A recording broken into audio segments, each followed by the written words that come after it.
warahmatullahi wabarakatuh. Bismillahirrahmanirrahim. Alhamdulillahirabbil alamin.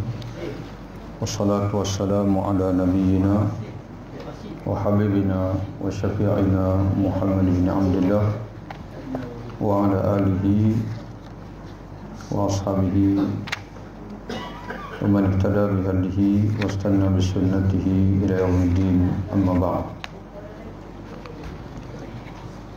InsyaAllah tuan-tuan sekalian, bermula pada malam ini, setiap minggu setelah kita membaca Al-Quran akan diikuti dengan pengajian kitab yang baru, iaitu Al-Maqasid An-Nawiyah, iaitu tujuan hidup ataupun tujuan agama.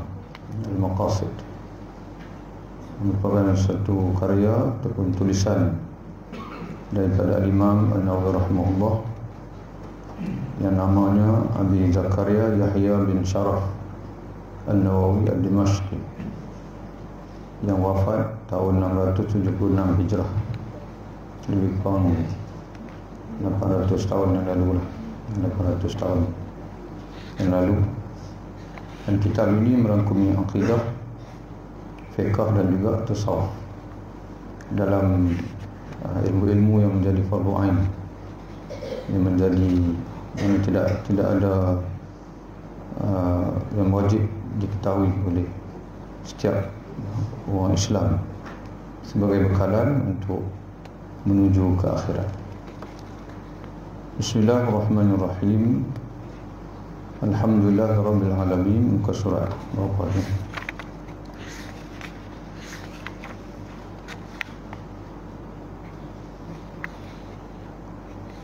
Muka surat 2 huruf Roman. Mula di situ. Bismillahirrahmanirrahim. Alhamdulillahirabbil alamin. Wal 'aqibatu lil muttaqin wa la 'udwana illa 'alal zalimin.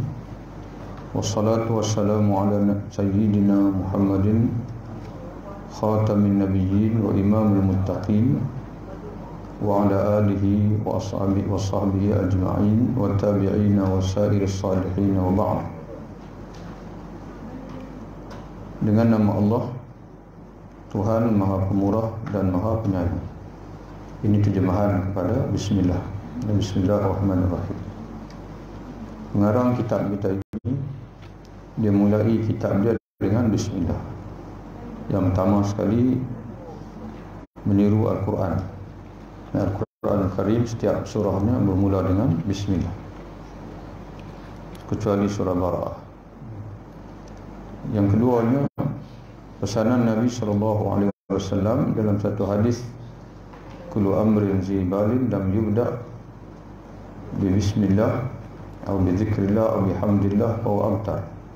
Setiap urusan kamu yang tidak dimulai dengan bismillah ataupun dengan menyebut nama Allah ataupun dengan muji Allah, maka urusan kamu itu akan cacat. Kata ulama, cacat maknanya apa? Cacat iaitu hilang berkat, hilang barakah.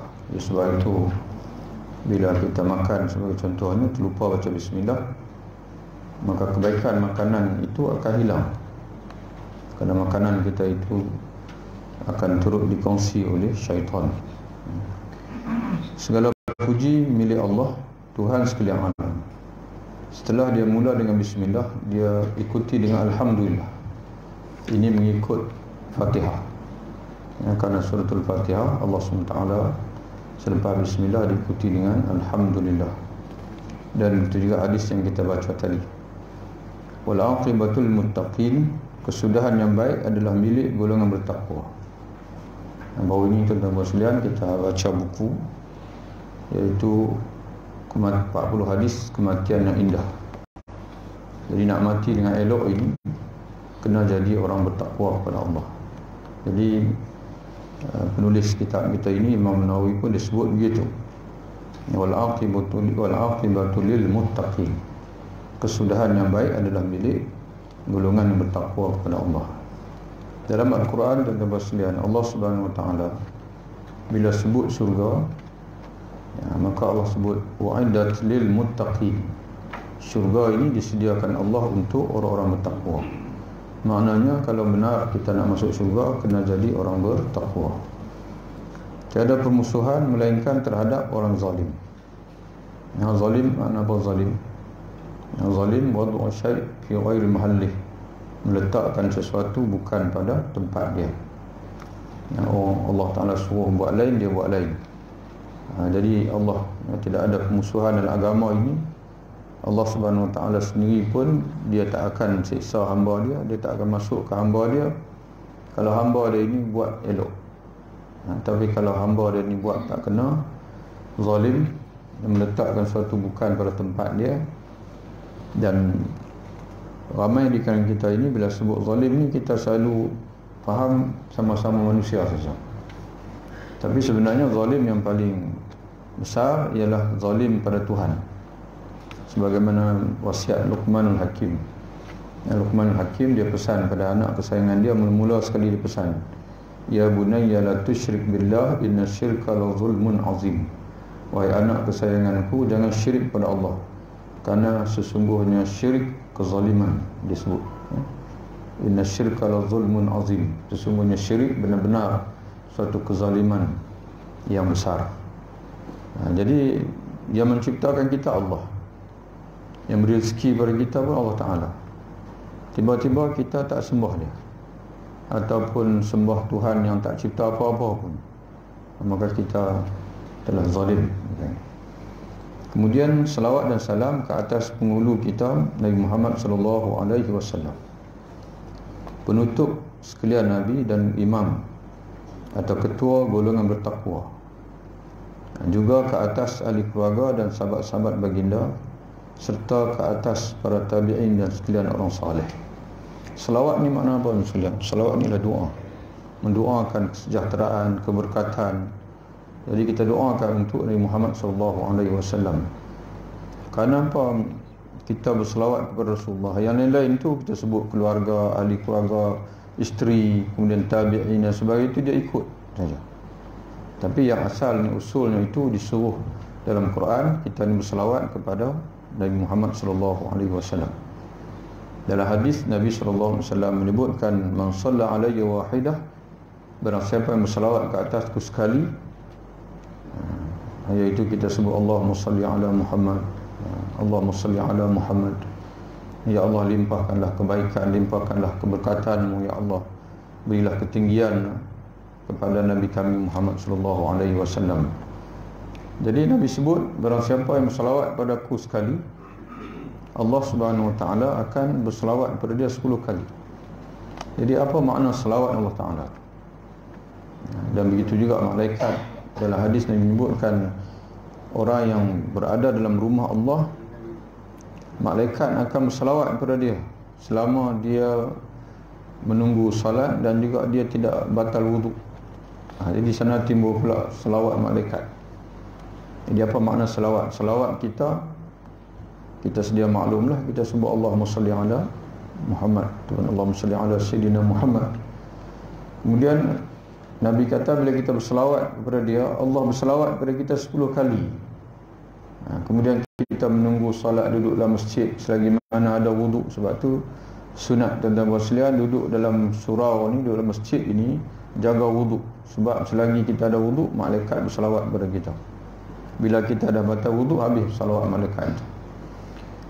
Jadi selawat Allah Ta'ala tu apa maknanya? Bila kita berselawat kepada Nabi, Allah berselawat kepada kita, iaitu Allah mengampunkan kita. Ya, Allah beri keampunan kepada kita, Allah merahmati kita 10 kali. Dan sebagian ulama menyatakan selawat Allah Ta'ala pada kita itu, iaitu Allah menyebut kita di hadapan malaikat dia di atas sana.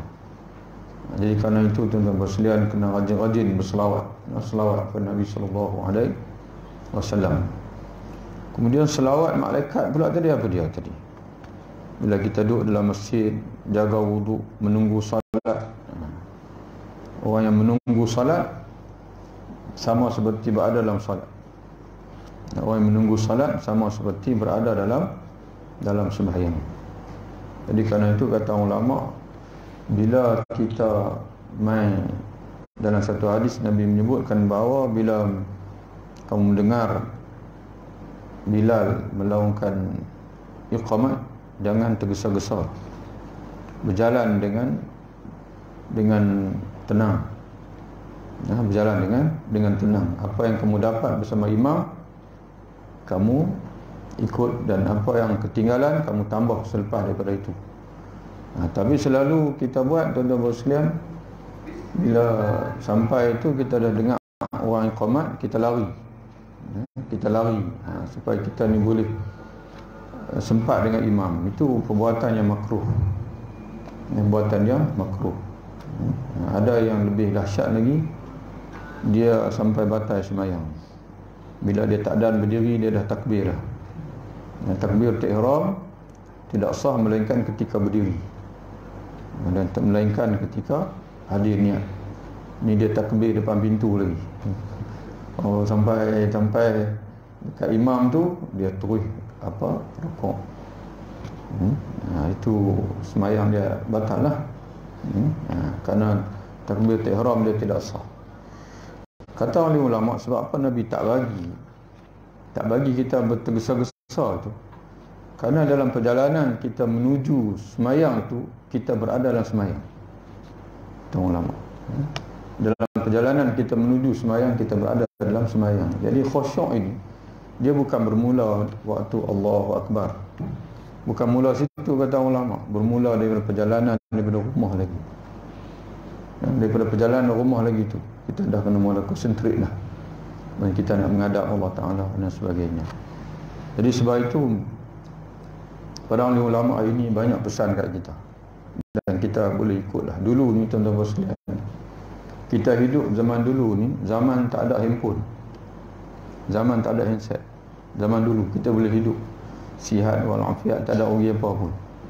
Tapi zaman hari ini, zaman ada handphone ni, tuan-tuan sekalian, yang itu menyibukkan kita sehingga kan dekat-dekat nak sembahyang pun sibuk lagi dengan handset, dengan handphone kita. Dan ramai alim ulama pada hari ini dia nasihatkan kita, bila nak pergi solat, tinggal handphone di rumah. Tinggal handset di rumah. Kita mula keluar daripada rumah itu, dalam kepala kita tu tak ada lain melainkan untuk sembahyang. Kalau tidak, tuan-tuan sekalian, dekat-dekat orang dah iqamah dah pun duk kalut lagi dengan handset, minum begini dan sebagainya, nak tutup handset. Dan ada yang tak dan tutup, terlupa nak tutup, kemudian nada dering dia buat tu lagu Hindustan contohnya. Jadi sebab itu, tuan-tuan sekalian, rugi sangat-sangat. Jadi kerana itu, kalau tak boleh tinggal handset sekalipun, buatlah sesuatu. Bahkan para ulama dah hadis tadi kita baca dah tadi, tuan-tuan sekalian, kita berada dalam salat bukan mula takbir. Waktu kita menunggu salat tu, kita sudah berada dalam salat. Sebab itu, wa nuwarun dami'ah, dan cahaya-cahaya petunjuk yang gemerlapan. Cahaya ni kita sedia maklumlah, tuan-tuan sekalian, tujuan cahaya ni supaya kita nampak. Supaya kita nampak ke mana kita nak tuju. Sehingga kan orang nak bagi isyarat apa-apa pun, orang bagi lampu isyarat. Merah sekian tandanya. Kalau kuning kanan, kita maknanya dia bagi lampu tu kanan, mana kita tahu lah dia nak pergi kanan. Jadi manusia guna lampu. Dan begitu juga bila kita nak meniti titian as-sirat, nanti hanya orang yang ada cahaya saja yang akan berjaya melintas dan hujung sana syurga. Kalau jatuh saja bawah as-sirat itulah neraka. Itu dia panggil as-sirat. As-sirat ini dia mula daripada mahsyar, hujungnya syurga, bawah tu neraka. Siapa yang berjaya melintasi, cepat ke lambat ke, kalau dia berjaya, dia tak jatuh, makna dia akan masuk syurga. Tapi kalau dia jatuh, dia akan masuk dalam neraka. Dan syarat nak lintas ini ialah cahaya. Ada orang cahaya dia terang sungguh, dia jalan sepantas kilat. Ada yang cahaya di hujung kuku. Dia berjalan pelan-pelan, orang lain dah sampai ribuan tahun. Di akhirat, tuan-tuan sekalian, dia bukan main hari. Macam dunia ni, satu hari di akhirat sama 1000 tahun di dunia. Dan orang kafir pula 50,000 tahun. Orang kafir, yaumin ada dalam Quran surah Al-Ma'arij, kalau tak silap, Allah Ta'ala sebut satu hari yang menyertai 50,000 tahun. Kata Imam Suyuti dalam tafsirnya, hari itu adalah hari untuk orang kafir.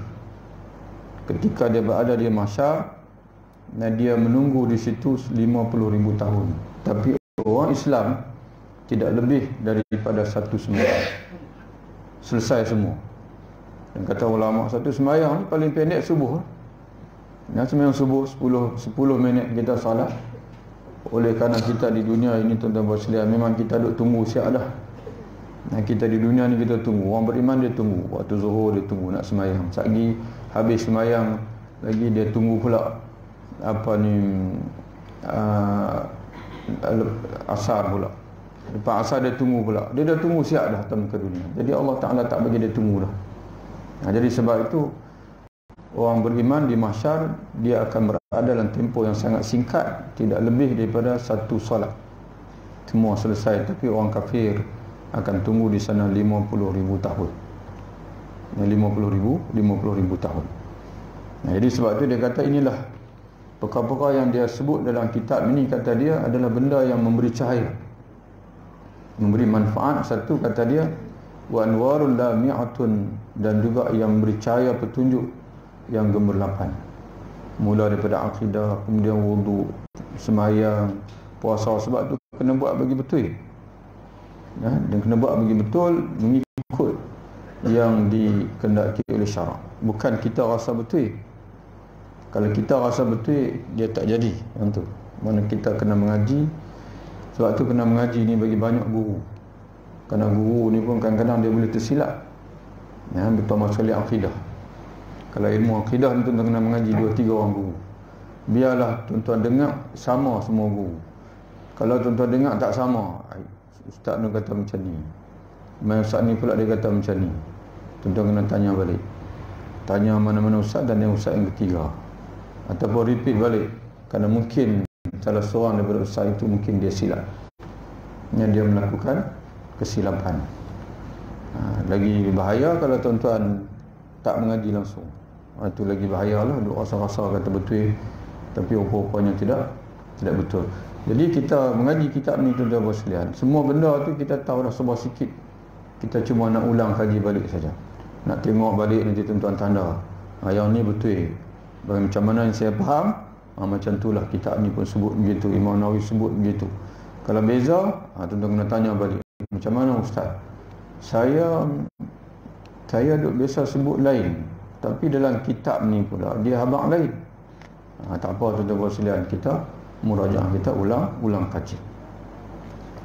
Kemudian kata dia lagi, aku mohon kepada Allah agar dia menjadikan tulisanku tentang maqasid hidup ini adalah ikhlas kerananya, dan mengurniakan daku pahala ke atasnya dari kurniaannya. Jadi dia sendiri pun mula dulu, dia kata dia tulis ini diharapkan supaya Allah Ta'ala jadikan ikhlas dan Allah Ta'ala bagi pahala. Jadi kita yang baca pun sama juga. Kita baca dengan ikhlas, dan juga insya-Allah tuan-tuan sekalian kita beramal insya-Allah. Sesungguhnya dia adalah penjaga. Dia ni siapa? Allah Ta'ala. Sesungguhnya Allah adalah penjaga orang yang bernaung kepadanya. Jadi sebab itu tuan-tuan sekalian ingat balik hadis yang selalu kita baca dalam kuliah kita. Nabi pesan kat kita pendeknya 2 patah perkataan saja. Ihfazillah yahfazka, jagalah Allah, Allah akan jaga kamu. Itu saja tuan-tuan sekalian. Jagalah Allah, Allah akan jaga kamu. Ihfazillah tajidhu tujahaka. Jagalah Allah, kamu akan mendapati Allah berada di depan kamu. Kita fahamlah bukan mana Allah Ta'ala ada depan kita tu macam dari segi macam makhluk, tidak. Mana Allah sentiasa bersama dengan kita. Dia tak akan tinggalkan kita, dia tak akan biarkan kita. Dunia dia akan jaga cara dunia, dalam kubur nanti dia akan jaga cara dalam kubur, akhirat nanti kita bangkit daripada kubur, dia akan jaga cara kita bangkit daripada kubur. Ketika kita berada di mahsyar, dia akan jaga cara macam kita berada di mahsyar. Begitulah tuan-tuan sekalian, dia tak susah. Jaga, yahfazillah yahfazka, jagalah Allah, Allah akan jaga kamu. Sebab itu orang Islam tuan-tuan sekalian, dia bila masuk rumah baru, dia tak perlu sangat nak pagar-pagar. Orang zaman dulu ni dia ada pagar-pagar. Dia pagar rumah dia panggil. Dia pagar pula, dia panggil orang yang pagar tu tak tahulah pagar dengan apa. Biasanya tuan-tuan sekalian, kalau amalan yang pelik-pelik ini, dia biasa dia guna jin. Dia pagar jin. Jin ni macam manusia juga. Dan dia macam manusia juga jin ni. Ada yang lebih kuat daripada yang lain. Jadi kalau jin yang bomo yang kita guna itu, dia kuat. Mana jin kawan lain tak boleh nak atasi lagi lah. Tapi pasti ada jin lain yang kuat daripada jin yang dia guna. Maka sebab itu kalau kita guna makhluk untuk jaga kita, akan ada makhluk lain yang boleh menewaskan dia. Tapi kalau kita serah urusan kita kepada Allah, Allah Subhanahu Wa Taala ini tidak ada yang boleh menewaskan dia. Jadi tuan-tuan sekalian, Nabi pesan kat kita macam tu, ihfazillah yahfazka, jagalah Allah, Allah akan jaga kamu. Jadi nak jaga Allah Taala ni macam mana? Nak jaga Allah SWT ni macam mana tuan-tuan sekalian? Jaga sembahyang. Bila kita jaga sembahyang 5 kali, bukan sikit, 5 waktu. Orang jaga sembahyang, bila dia celik-celik saja, dia jumpa Allah Ta'ala dulu. Tapi orang tak sembahyang, agak-agak dia jumpa apa dulu? Yang tak sembahyang, dia jumpa apa dulu? Ikut dan lah. Kadang-kadang dia jumpa televisyen dulu. Kadang-kadang dia jumpa rokok dulu, pada juga. Dulu waktu nak mengaji dulu, ada seorang tu, dia puasa, kemudian duduk mengaji di Kuala Islam tu, ada di kawasan Kelang tu, dia ada satu rumah orang cacat dan anak yatim. Haji bulan Ramadan ni dia duk bawa dia mengambil lah, kami ikut giliran lah jadi imam. Dia ni tiap-tiap waktu buka puasa, dia driver yang ambil kita. Bila buka puasa saja, orang sedia semua. Dia kata, Ustaz buka puasa, Ustaz pergi saya masuk lah. Kita hari pertama, hari kedua, tak apa lagi, tak teringat nak mengendap lagi. Mai hari yang ni, kita pun, dia buat apa dia lah. Rupanya dia buka puasa dengan isap rokok dulu. Orang buka puasa dengan kurma, dia buka puasa dengan rokok dulu. Jadi tak apalah juga tuan-tuan sekalian dia puasa. Tapi tak payahlah buat macam tu. Jadi begitulah, kadang-kadang dia jumpa makan pagi dulu, nasi lemak dulu, roti canai dulu. Tapi orang jaga salat, mula-mula dia bangun, dia bertemu Allah Ta'ala dulu.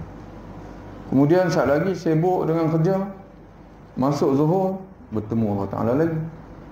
Kemudian selepas zuhur, asar, bertemu Allah Ta'ala lagi. Terbenam matahari, bertemu Allah Ta'ala lagi. Kemudian bertemu Allah Ta'ala lagi.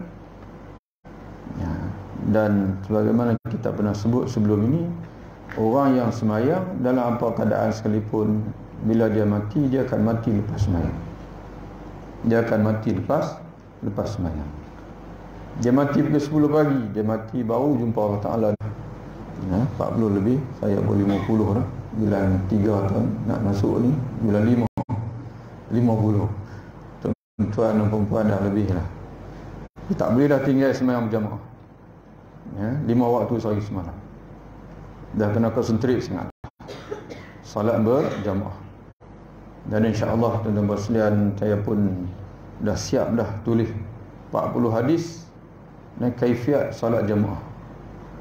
Yang ni apa ni, insya-Allah nanti kita buat diskusi dan sebagainya. Tuan-tuan baca kelebihan sembahyang berjamaah ini, itulah sebaik-baik persiapan untuk kita menghadap Allah Subhanahu Wa Taala. Di antaranya tuan-tuan sekalian, hadis yang kita jumpa dalam satu hadis, dan dalam insya-Allah ada dalam kitab tu, yang menyebutkan barang siapa yang keluar pagi dan petang ke masjid, kata Nabi, dia membina persinggahan untuk dia dalam syurga. Mana persinggahan ni kita terjemah, dia kata nuzulahu ni susah dia nak terjemah. Mana kita ni contohnya tuan-tuan sekalian, bila kita pergi tempat orang, bukan tempat kita lah, tempat orang, contoh Perak dan sebagainya, kita nak kena ada tempat persinggahan di sana. Ada orang tidur di hotel, ada orang anak dia ada di sana. Tak kira lah tidur hotel ke, ada anak ke, kita perlukan kepada tempat persinggahan. Sama lah juga di akhirat, tuan-tuan sekalian. Kita sangat asing di akhirat. Kita perlukan kepada persinggahan di sana. Maka kata Nabi, kamu keluar ke masjid pagi petang, itulah kamu membina tempat persinggahan kamu di akhirat sana.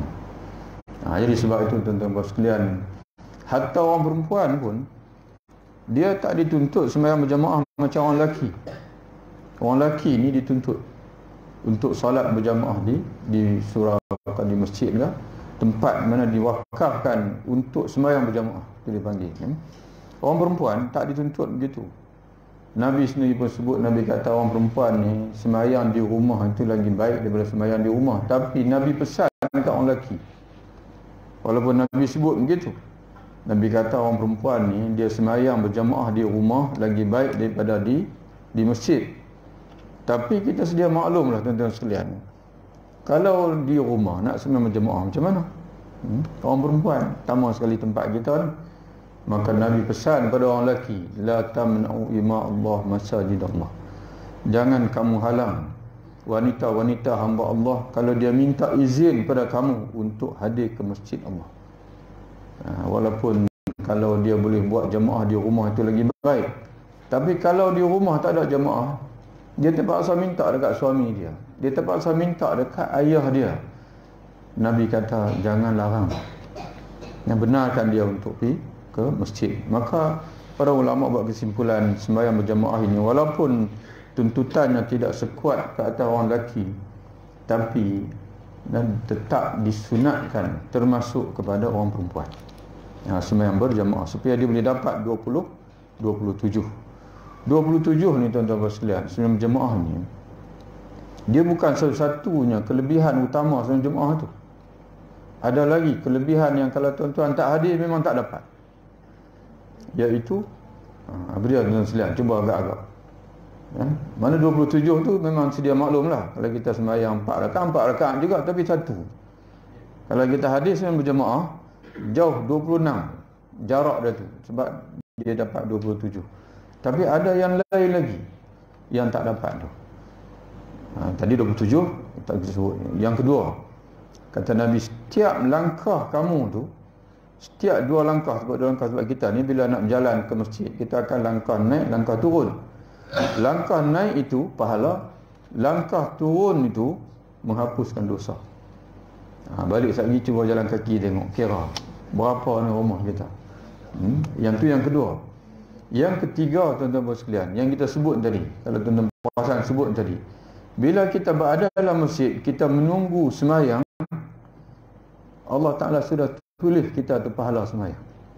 Bukan mula dengan orang yang sembahyang berjamaah. Pahala sembahyang bukan mula dengan takbir Allahu Akbar, mula waktu dia keluar daripada rumah lagi. Waktu, sebab tu Nabi kata jalan elok-elok, sebab kamu duduk dalam sembahyang dah, yang kamu sudah berada dalam solat. Hatta dalam kitab Al-Imam Al-Baghawi, oleh sebab Nabi suruh jalan pelan-pelan, dan kita nak buat macam mana? Waktulah nak main sembahyang itulah sakit perut, terpaksa dia panggil masuk tandas dan sebagainya. Hatta kata ulama, bila kita sampai itu orang dah habis sembahyang, tetap pahala kita sama macam orang lain yang sembahyang 27, dapat 27, sebab kita hadir juga. Itu berapa dah? 3. Yang keempat tuan-tuan sekalian, bila kita duduk dalam masjid, kita mendapat selawat malaikat tadi. Selawat malaikat kita lupa tafsir tadi, iaitu malaikat akan mendoakan, ya Allah berilah rahmat kepada dia, ya Allah berilah keampunan kepada dia. Jadi sebab itu tuan-tuan sekalian, maknanya sekarang ni kita perlu ikutlah tuan-tuan, nak main sini pun tak apa, nak pergi masjid pun tak apa. Dan kalau tak boleh, ikutlah kita kata tak boleh nak sampai masjid surau, ajak isteri sembahyang di rumah. Ajak isteri, nak ajak isteri, jom kita sembahyang 2. Jangan sembahyang seorang-seorang. Bila sembahyang seorang-seorang ni mana dapat satu tu lah, tak dapat 27. InsyaAllah benda persediaan azam lah, kita berazam gitu. Kemudian kata dia yang memimpin, dia ini Allah penjaga orang yang bernaung kepadanya, dia yang memimpin orang yang bergantung harap kepadanya. Aku menyusunnya kepada 7 maksud, 7 tujuan. Ini kita ni ada 7 semua. Last sekali itu berkait dengan tasawuf. ataupun berkait dengan hati. Jadi tuan-tuan berselim, kalau tuan-tuan biasa mengaji penawar bagi hati, dia lebih kurang. Dia lebih kurang lah format dia. Ataupun kitab-kitab apa yang lain, penawar bagi hati agak beza sikit dengan kitab ni. Ada satu kitab lain, Risalah Al-Jami'ah, dia lebih kurang sama dengan kitab ni. InsyaAllah nanti kita akan sambung lagi. Tuan-tuan dan puan simpanlah, jangan bawa balik lagi. Simpan di sini. Bila habis kita mengaji, baru tuan-tuan dan puan ambil bawa balik. Bukan tak mau bagi bawa balik, takut bawa balik, takut tak bawa mai. Itu masalah dia. Takut tak bawa mai.